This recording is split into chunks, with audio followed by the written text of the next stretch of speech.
Mr. Speaker. Make it five, I ngā membo te whare nei tēnā tātou katoa. Whatu ngaro te tangata toi tū te whenua. A man disappears from sight and the land will always remain. Mr. Speaker, Labour's position is unambiguously clear. We will not be supporting this bill to first reading. As Labour's opening speaker, along with my colleagues, we will highlight why we are taking this position, specifically the concerns we have around the substance of the bill, the process followed, and the clear risks to Māori landowners. Sir, in my contribution, I would like to cover three particular areas in this debate. One, I want to provide a brief historic account of Māori's relationship with Whenua, rights guaranteed under the Treaty of Waitangi, and touch on the current Act. Then, sir, I want to make comment on the process that has brought this bill to the House, and if time allows, I want to make some constructive suggestions for the Select Committee to consider, presuming the bill will be passed in the House today. And finally, sir, I want to touch on the substantive parts of the bill, namely the significant change of the role of the Māori Land Court and the yet-to-be-established Māori Land Service, and make comment on the critical issues facing Māori landowners that this bill does not comprehensively deal with, namely landlocked land, paper roads, land acquired under the Public Works Act, succession and ratings. Sir, the importance of land of Whenua to Māori cannot be overstated. Our whenua has cultural and spiritual significance and is recognised as taonga tuku iho, a treasure handed down from earlier generations to be nurtured and looked after for the next generations. For iwi hapu and whānau, our connection to our land is a connection to our personal and tribal identity. Strong legislation applying to Māori land is therefore essential to Māori, not just in providing rules for governance of a key important resource, but for maintaining the connection of people to their land and identity. The Treaty of Waitangi principle requires effective protection mechanisms and properly informed broad-based support of Māori. This bill, sir, I believe, has not fulfilled either of these requirements.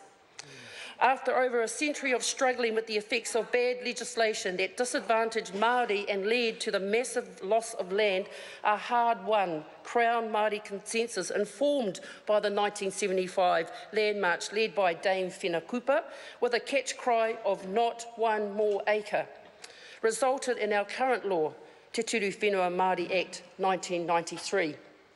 Today, Māori freehold land, sir, comprises over 1.4 million acres, approximately 5.5% of New Zealand's land mass. About 26% of Māori freehold land, sir, is in Ikaro Rāwhiti.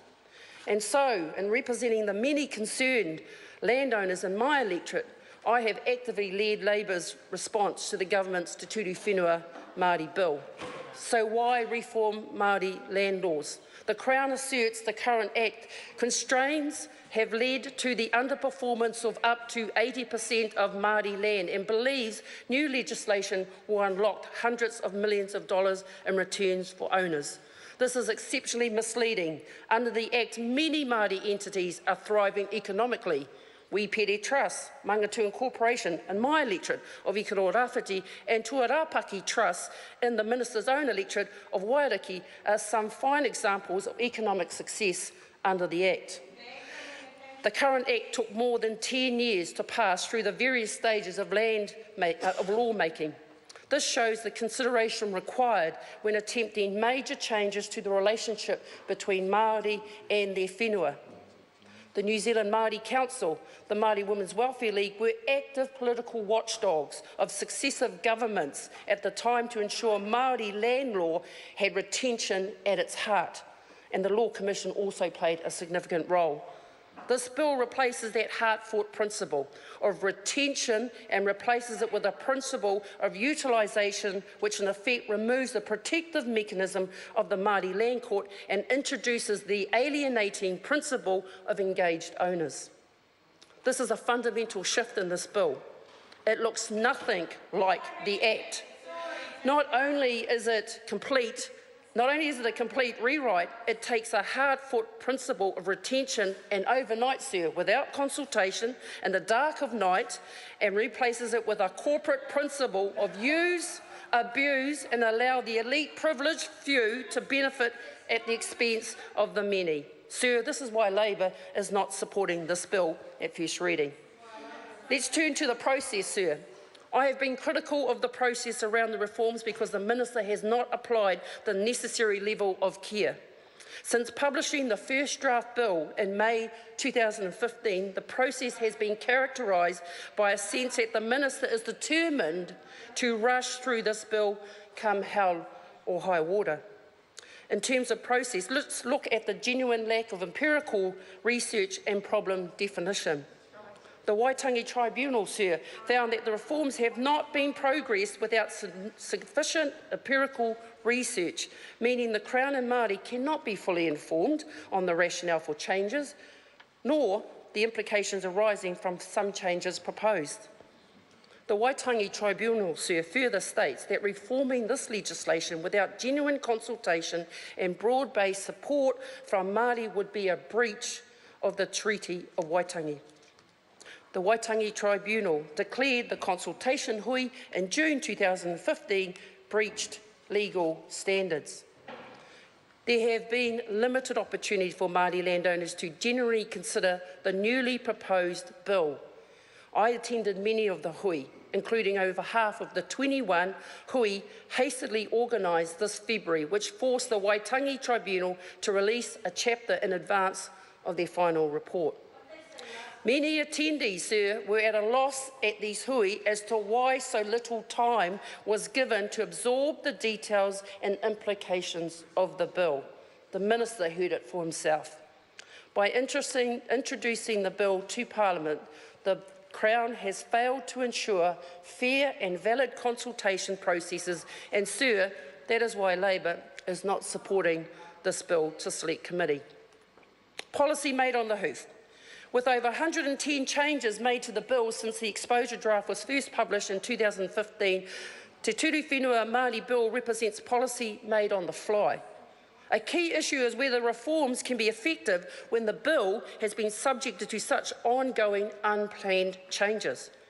Creating policy and legislative settings off the cuff is high risk, and it is concerning that it took a tribunal hearing to prompt further revisions to the bill from the Minister's officials. The reforms now present as legislation being written on the go without clear analysis of impacts.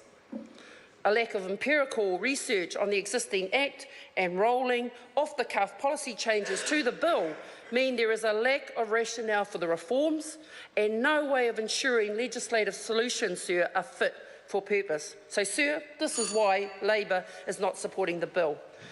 Parts of the bill. I mentioned the role of the Māori Land Court. Because there has been no extensive research on the existing Act, it is impossible to say whether removal of the Māori Land Court's protective role will help good governance of land. In my view, the proposed changes to the role of the court are high risk.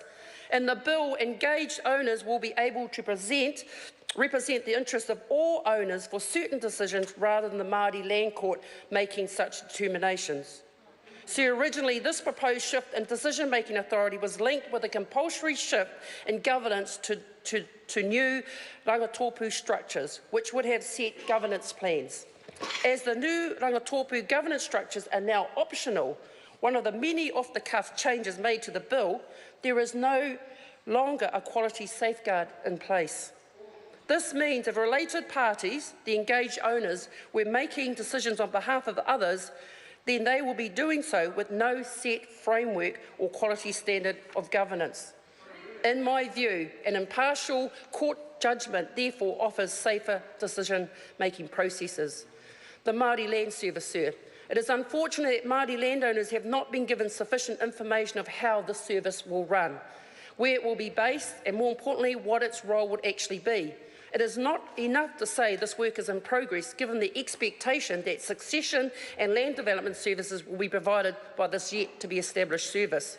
What the bill doesn't cover, at the 2015 hui and the hui held in February this year, Māori-owned landowners asked specifically for access to landlocked land, paper roads, land acquired under the Public Works Act, successions and rating. This bill does not deal with these issues in any comprehensive way.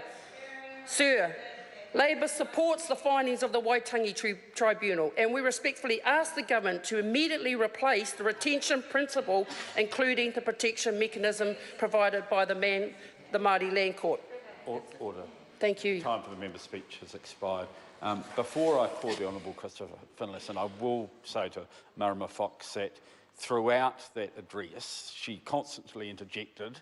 That was one reason. That would be one reason for commenting, but more importantly, she seemed to mix the member and me up, and she should not do that. The Honourable Christopher Finlayson. Mr. Speaker.